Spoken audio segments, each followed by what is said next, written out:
Hola, buenos días. Antes de empezar a exponer mi trabajo de fin de estudio, me gustaría presentarme. Mi nombre es David Hernández Papis Martínez y estudié Dirección de Cocina en el Instituto Vesta de Murcia. Tras realizar mi estudio, decidí hacer este máster para poder en un futuro ser docente y transmitir mis conocimientos y mi experiencia a nuevos alumnados que quieran trabajar en la cocina y aprender esta profesión. Comenzamos con el índice. En el índice podemos observar que tenemos una introducción, los objetivos, el resumen de los contenidos aprendidos, las propuestas de mejora, una bibliografía donde he encontrado alguna información adicional y la conclusión de este trabajo. En esta introducción, el trabajo en el que pongo recoge un resumen de todos los contenidos, aprendizajes y experiencias obtenidos durante la realización del máster universitario propio de la formación pedagógica y didáctica para la habilitación de la docencia y la formación profesional reglada. Durante la realización del máster hemos utilizado diferentes herramientas como vídeos explicativos o foros de debate que han favorecido a la cooperación entre el propio alumnado con grupos de trabajo y con los docentes. En primer lugar, haré un breve repaso de los temas trabajados y posteriormente aportaré mi opinión sobre cada uno de ellos, haciendo una reflexión sobre los contenidos de los que he aprendido y su utilidad a la hora de enfrentarnos a un futuro laboral. Los objetivos. Los objetivos de este TFE son repasar los contenidos de las diferentes asignaturas, interiorizar los contenidos y reflexionar sobre lo aprendido. En esta primera asignatura habla de la evolución del sistema educativo y de la reforma profesional. Esta asignatura hace un repaso histórico sobre la educación, desde la Ley de Moyano en 1857 hasta la aprobación de la LOMS en 2013. Desde este intervalo de tiempo hasta la actualidad, podemos observar la importancia que ha cobrado la formación profesional, aumentando el porcentaje de personas que solicitan realizar la FP y también el de las empresas públicas y privadas que contratan a estos profesionales. La crisis económica que arrastramos y la necesidad de un trabajo más estable y mejor remunerado influye en la reducción del abandono escolar, al mismo tiempo que las matrículas de la FP han crecido. La formación profesional ha cambiado a lo largo de nuestra historia, convirtiéndose en un pilar fundamental para la formación y preparación de la sociedad actual. Estos avances han permitido el acceso de la ciudadanía a estudios superiores y la obtención de mejoras laborales, además de una sociedad más cualificada que se adapta a las necesidades que surgen continuamente en el mercado laboral. Sin embargo, hay que seguir trabajando en el avance de la formación profesional y evitar la segregación social que generaría la falta de formación educativa o de medios para obtenerla. La asignatura 2 habla sobre la psicología del ciclo vital. Esta asignatura hace un repaso sobre las diferentes teorías centradas en la evolución humana, desde teorías centradas solo en las primeras etapas de la vida hasta las que abarcan desde el nacimiento hasta la muerte. En esta primera unidad se divide en tres grandes grupos, en las que podemos encontrar las etapas del desarrollo humano, la adolescencia o la edad adulta. También varían los aspectos a estudiar, como ceñirse solo a los cambios que se producen por razones ambientales o genéticas, hasta la aparición de la psicología evolutiva, que se centra en los cambios producidos por tres factores: la etapa de la vida en la que se encuentra la persona, el marco cultural, social e histórico, las experiencias particulares o privativas de cada uno. Nosotros, como futuros docentes, debemos comprender y abarcar todas las etapas y cambios que se puedan producir a lo largo de la vida de nuestros alumnos, ya que el desarrollo es continuo. No solo debemos centrarnos en el resultado académico, sino en la conducta, en el contexto familiar y social en el que se encuentra el alumno y proporcionarle las herramientas y recursos necesarios para favorecer un crecimiento evolutivo positivo.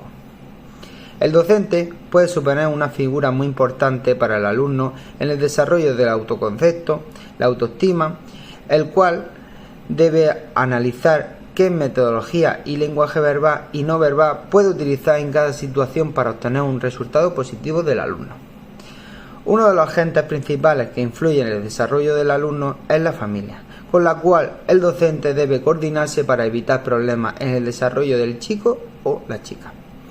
A la hora de relacionarnos con los alumnos, tenemos una disposición diferente en estructura en el proceso de enseñanza y aprendizaje, desde competitivo e individualista a cooperativo.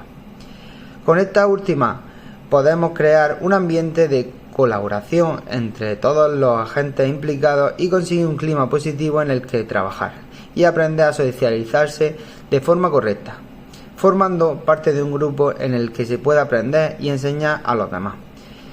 En mi opinión, el docente debe actuar como guía acompañando a su alumno en cada proceso evolutivo, evitando etiquetas, potenciando la autoestima y las capacidades de aprendizaje y adaptación al cambio de cada uno, favoreciendo el autoaprendizaje.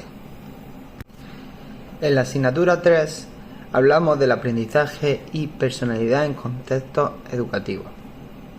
En esta asignatura podemos encontrar diferentes modelos y teorías psicológicas sobre el aprendizaje. La dividimos en dos apartados. Por un lado, tenemos el aprendizaje desde el modelo conductual.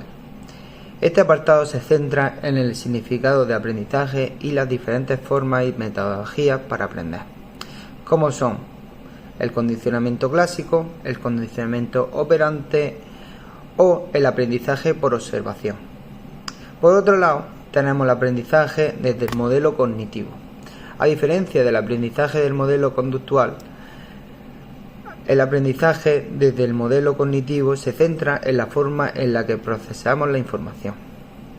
Por un lado, Garnet afirmó que el aprendizaje es un conjunto de procesos con la motivación o la codificación. Por otro lado, con Ausubel se da un gran paso en la educación con su teoría de aprendizaje significativo, dejando por un lado la memorización de contenidos para conseguir un aprendizaje perenne relacionado con los contenidos previos del alumno. Una vez conocidos los modelos y teorías de aprendizaje en la unidad 3, también trabajamos los factores personales e interpersonales que influyen en él. Como ya he dicho anteriormente, la metodología de enseñanza y aprendizaje que ofrecemos a los alumnos es muy importante, como la utilización del refuerzo positivo o negativo. Esta asignatura me ha servido para comprender las consecuencias que tiene la formación de una conducta y cómo ayudar a aquellos alumnos que tengan conductas erróneas, las cuales pueden afectar su vida académica, profesional y personal.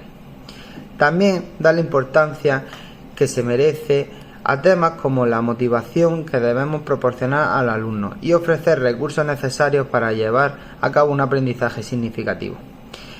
Este tema me ha llevado a reflexionar sobre la importancia que tiene para las personas formar parte de un grupo, sentirse integrados y aportar conocimientos valiosos. Por ello, considero que el aprendizaje cooperativo debería formar parte de las metodologías llevadas en el aula. Como bien dice en el tema, cuando un alumno no está motivado, debemos preguntarnos, ¿qué debemos hacer? Porque está en nuestra mano elegir diferentes estrategias para ayudarle. Para ello debemos conocer a nuestros alumnos académica y personalmente, para evitar que aspectos como la falta de autoestima o entorno social influyen negativamente en el alumnado. Por último, quería mencionar los mapas conceptuales, ya que a lo largo del curso los hemos realizado y considero que es una buena herramienta. En mi opinión, estos mapas conceptuales dan un aprendizaje para centrarnos en las ideas principales y esquematizar los contenidos para comprenderlos más fácilmente. Además, potencia la creatividad y la comprensión a la hora de estudiar. En la asignatura 4 hace referencia al contexto social y diferencias individuales en la educación. Esta asignatura se divide en 3 grandes bloques. Por un lado, las funciones sociales de la educación, seguidamente la familia, agentes sociales y educativos y por último, diferencias individuales en educación a la atención a la diversidad. Este tema lo abordaré de forma global, ya que tras realizar este máster y las posteriores prácticas, las cuales he realizado con un grupo de jóvenes provenientes de barrios marginales, considero que familia y escuela tienen que trabajar unidas y juntas, luchar para eliminar las diferencias individuales, ya sea por temas culturales, económicos, intelectuales o etc. Por ejemplo, si en el aula llevamos a cabo estrategias de motivación, pero en casa el alumno no tiene el apoyo necesario, puede desembocar en el fracaso escolar. Y lo mismo ocurre a la inversa. O si un alumno debe ayudar económicamente en casa y no puede dedicarle el tiempo necesario a los estudios, es importante que el docente esté al corriente de las diferentes situaciones para evitar discriminaciones. Este tema me ha hecho reflexionar sobre el nivel de conocimiento que tenemos para afrontar diferentes circunstancias. En la actualidad no es difícil saber los diferentes tipos que existen, como los monoparentales, homosexuales o niños que viven con sus abuelos. Sin embargo, ¿sabríamos reaccionar ante los problemas que surgen en el aula derivados de las diferentes diferencias sociales? El docente debe estar en continuo aprendizaje para afrontar y saber reaccionar a las diferentes situaciones que se pueden encontrar en el aula. Otro de los aspectos a mencionar son el AMPA y la AFA, y escuelas de padres y madres que acercan a la familia al centro educativo y mejoran su implicación en él. También los proyectos y programas que se llevan a cabo en los centros, una labor muy importante, ya que no se centra solo en los contenidos académicos, sino tratar temas tan importantes como la atención a la diversidad, la compensación educativa o la necesaria orientación educativa y profesional, en cuyo caso también veo importante que no solo vaya destinada al alumno, sino también a la familia. Y por último, quiero mencionar y hacer referencia a las medidas de la atención a la diversidad. Pienso que se debería indagar más en la formación del docente destinada a la respuesta a la diversidad que podemos encontrar en el aula, ya que es poco superficial y me gustaría aprender más sobre todo esto. Continuamos con los fundamentos pedagógicos y diseño curricular de la formación profesional. En primer lugar encontramos las programaciones didácticas, que es el elemento que informa y organiza la práctica del docente y las actividades y experiencias de aprendizaje. Las programaciones didácticas nos sirven de guía para llevar a cabo el curso de forma planificada, aunque flexible, atendiendo a las necesidades que surgen diariamente para alcanzar los objetivos propuestos. Las programaciones nos ayudan a desarrollar la propuesta curricular que planteamos, lo que nos lleva al siguiente punto: el diseño curricular. Cuando hablamos del currículo educativo nos referimos al diseño de los siguientes elementos. ¿Qué enseñar? En este punto nos centramos en los objetivos que queremos conseguir, los contenidos y elementos transversales que vamos a plantear para alcanzar los objetivos propuestos. ¿Cuándo enseñar? Con esta cuestión planteamos la temporización y la secuenciación de las actividades propuestas. ¿Cómo enseñar? Aquí debemos preguntarnos qué metodología vamos a utilizar y las competencias profesionales, personales y sociales con las que vamos a realizar el proceso de enseñanza y aprendizaje. Y por último, qué, cómo y cuándo evaluar. Con esta cuestión planteamos la temporización y los criterios de evaluación seleccionados. Dentro del currículum debemos tener en cuenta dos formas: el currículum formal, que recoge los apartados mencionados anteriormente, y el currículum oculto, invisible, ubicuo, de cual recoge un conjunto de conocimientos transversales como los valores, educación emocional, coeducación, etc., que no deben olvidarse y deben ir conjuntamente con los contenidos y objetivos planteados en el currículum formal. Y por último encontramos las unidades de trabajo. En este punto conocemos los elementos que deben tener las unidades de trabajo, como son: título y temporización, fundamentación, contextualización, objetivos generales y competencias profesionales, resultados de aprendizaje, objetivos didácticos, contenidos didácticos, actividades y por último criterios de evaluación. En este tema, junto con las prácticas en el centro, me han servido para comprender el funcionamiento, organización y la importancia que tiene la planificación de la práctica docente para el desarrollo del trabajo diario, aunque siempre flexible para poder dar respuesta a problemas o necesidades que puedan aparecer en el aula. Continuamos con la asignatura 6. Estrategias y técnicas de evaluación. En primer lugar, hablaré sobre los fundamentos y planificaciones de la evaluación educativa. La evaluación es el instrumento que nos permite conocer los logros alcanzados en la realización al objetivo que proponemos. Existen diferentes formas de evaluación, empezando por los exámenes que todos conocemos, cuya finalidad es obtener una cualificación y calificación numérica o pruebas que se centran en evaluar de forma descriptiva los procesos y resultados de aprendizaje. En segundo lugar, podemos encontrar las técnicas e instrumentos de evaluación. En este punto, conocidos como algunas de las diferentes técnicas e instrumentos que podemos utilizar para realizar una evaluación, lo que supone un gran recurso para, en este punto, conocer algunas de las diferentes técnicas e instrumentos para poder utilizar y realizar una evaluación, lo que supone un gran recurso para saber las ventajas y limitaciones de cada uno. Considero que en este tema es muy importante porque va a formar parte de nuestro trabajo como docente. La evaluación, ya sea de una forma u otra, es uno de los aspectos que más se tiene que tener en cuenta en nuestra sociedad. Una mala evaluación puede desembocar en un curso perdido que hay que repetir, falta de motivación en los alumnos si no solo se utilizan pruebas con cualificaciones numéricas, o el simple aprendizaje memorístico para conseguir una buena nota, pero sin ningún aprendizaje significativo. Grave error de muchos de los alumnos. Por todo esto, y con la experiencia que he tenido a lo largo de mi etapa educativa, en la que casi siempre mis resultados han dependido de un examen, he podido comprobar con la metodología utilizada en el máster, en el cual hemos realizado diferentes pruebas individuales y conjuntas, donde puntúan diferentes aspectos como la participación, expresión, comentarios críticos, también en exámenes o etcétera, que motivan más el aprendizaje que el modelo habitual. Llegamos a la asignatura 7, las prácticas externas.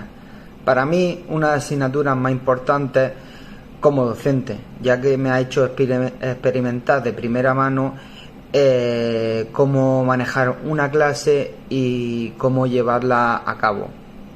Ha sido una experiencia muy gratificante en la que he aprendido mucho y me llevo muchos conocimientos aportados por mi tutora. Mi tutora es Sonia, que es la tutora de práctica. Debo agradecerle todo este tiempo por guiarme y enseñarme tanto como lo ha hecho y por involucrarse tanto conmigo profesionalmente.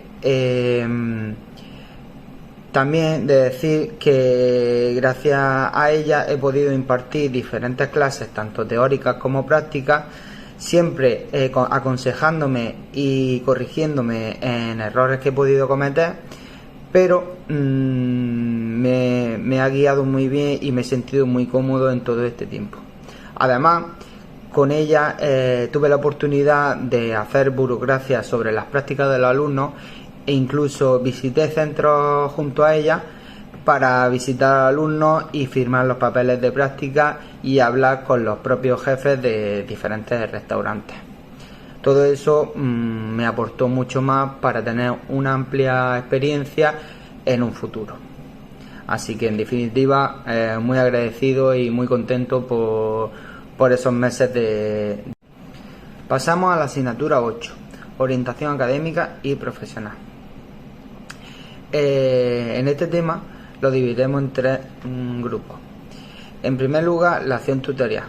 Este apartado aprendemos qué queremos decir cuando hablamos de acción tutorial, centrándonos en los siguientes puntos. Primero, ¿qué es la acción tutorial? Objetivos, funciones, herramientas, ámbitos, coordinación con el equipo docente y seguimiento. Nuestra labor como docentes tutores no solo implica enseñar contenido, sino hacer un seguimiento continuo, orientar y actuar como guía en el desarrollo personal y académico de nuestros alumnos. Fomentar la participación y así, como he mencionado anteriormente, dar respuesta a las necesidades individuales y colectivas.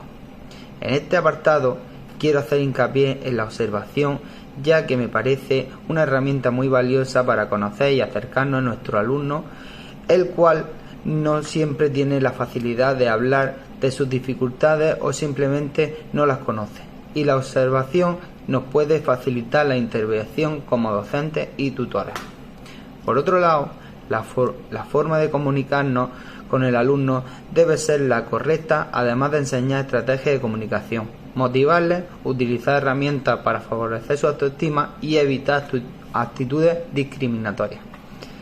Como ya he dicho, como el docente y tutores no podemos ceñirnos a lo académico, debemos complementarnos en el proceso con las familias, además de los ámbitos de clase y familiar. Debemos coordinarnos y colaborar con todo el equipo docente. Por otro lado, encontramos otro apartado que es el de la orientación profesional. En la etapa en la que nos formamos para desempeñar una profesión, también debemos conocer las salidas profesionales, tanto públicas como privadas, en las que optamos cuando terminamos. En este caso, la formación profesional. Un docente debe conocer, motivar y orientar al alumno para alcanzar sus metas profesionales de la mejor manera. Podemos encontrar un ejemplo de modelo, Canvas, de negocio, con el que orientar a los alumnos a emprender su propio negocio. Por último, encontramos el último apartado que habla sobre el tutor de formación en centros de trabajo. En la actualidad, con los nuevos métodos de formación de la FP dual, los docentes también deben estar preparados para la búsqueda de empresas y el contacto con estas para conseguir las mejores condiciones y ofertas que asemejen a lo que da gusto a nuestro alumnado con continuo seguimiento. Comentaba antes en la asignatura 7, las prácticas externas, que he podido experimentar de primera mano cómo mi tutor buscaba y hablaba con los diferentes responsables de los negocios en los que iban a desarrollar las prácticas nuestros alumnos. Bueno, continúo. En esta asignatura, esta última asignatura, me ha ayudado a indagar más sobre esta labor, ya que desconocía hasta qué punto los docentes debemos implicarnos en la búsqueda de empresas, y me han ofrecido varias herramientas como páginas web o modelos de creación de empresas. Continuamos con la penúltima asignatura, que es la asignatura 9, las actividades e interacciones en el aula. Las ideas principales que he sacado de este tema son complementarias a las que ya he expuesto de otras asignaturas, y podemos encontrar las siguientes. No es una relación que los alumnos escojan libremente, así que es necesario crear este vínculo en el que el alumno ya se sienta cómodo para exponer y aprender sus dificultades, cuestiones, expectativas, alegrías o metas. Fomentar un clima de confianza sin olvidar el cumplimiento de las normas y mantener la disciplina necesaria. Eliminar los prejuicios y evitar que nuestras expectativas, ya sean altas o bajas, sobre el alumno no perjudiquen el proceso de enseñanza y aprendizaje.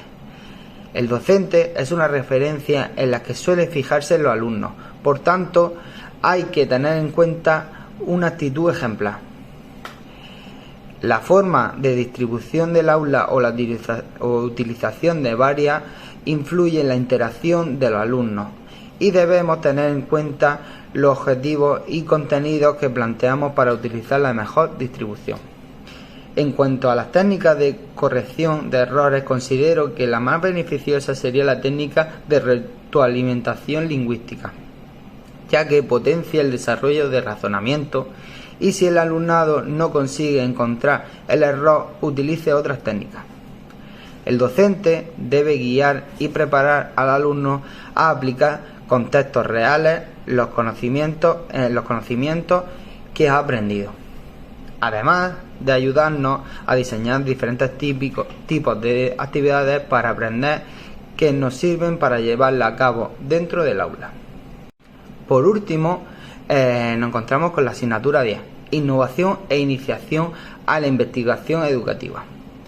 Esta asignatura es un complemento de todas las demás anteriores, poniendo énfasis en la necesidad de formación continua y de investigación que debe tener en cuenta un docente.